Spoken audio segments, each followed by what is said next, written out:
بسم الله الرحمن الرحيم يا أيها الذين آمنوا لا تقدموا بين يدي الله ورسوله واتقوا الله إن الله سميع عليم يا أيها الذين آمنوا لا ترفعوا أصواتكم فوق صوت النبي ولا تجهروا له بالقول كجهر بعضكم لبعض أن تحبط أعمالكم وأنتم لا تشعرون إن الذين يغضون أصواتهم عند رسول الله أولئك الذين امتحن الله قلوبهم للتقوى لهم مغفرة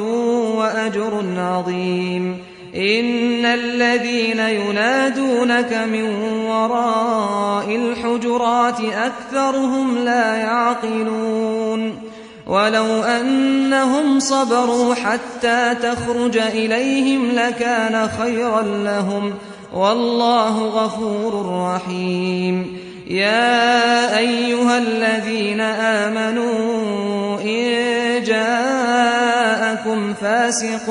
بنبأ فتبينوا أن تصيبوا قوما بجهالة فتصبحوا على ما فعلتم نادمين واعلموا أن فيكم رسول الله لو يطيعكم في كثير من الأمر لعنتم ولكن الله حبب إليكم الإيمان وزينه في قلوبكم وكره إليكم الكفر والفسوق والعصيان أولئك هم الراشدون فضلا من الله ونعمة والله عليم حكيم وإن طائفتان من المؤمنين اقتتلوا فأصلحوا بينهما فإن بغت إحداهما على الأخرى فقاتلوا التي تبغي حتى تفيء إلى أمر الله فإن فاءت فأصلحوا بينهما بالعدل وأقسطوا إن الله يحب المقسطين إنما المؤمنون إخوة فأصلحوا بين أخويكم واتقوا الله لعلكم ترحمون يا أيها الذين آمنوا لا يسخر قوم من قوم عسى أن يكونوا خيرا منهم ولا نساء من نساء عسى أن يكن خيرا منهم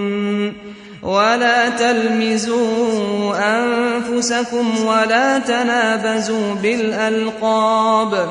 بئس الاسم الفسوق بعد الإيمان ومن لم يتب فأولئك هم الظالمون يا أيها الذين آمنوا اجتنبوا كثيرا من الظن إن بعض الظن إثم ولا تجسسوا ولا يغتب بعضكم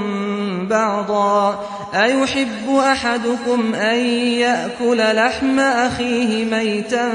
فكرهتموه واتقوا الله إن الله تواب رحيم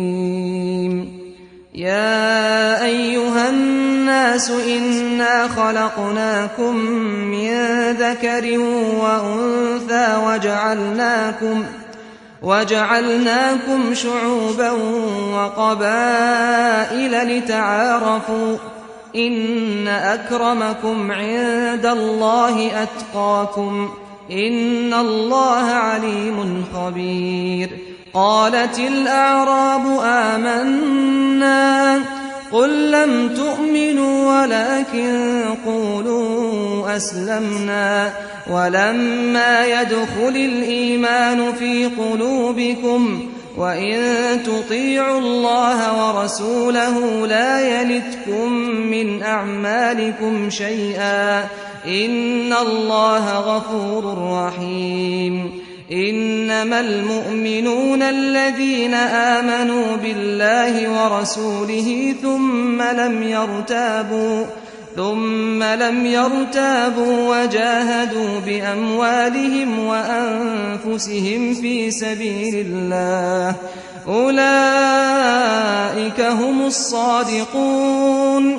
قل أتعلمون الله بدينكم والله يعلم ما في السماوات وما في الأرض والله بكل شيء عليم يمنون عليك أن أسلموا قل لا تمنوا علي إسلامكم بل الله يمن عليكم أن هداكم للإيمان إن كنتم صادقين إن الله يعلم غيب السماوات والأرض والله بصير بما تعملون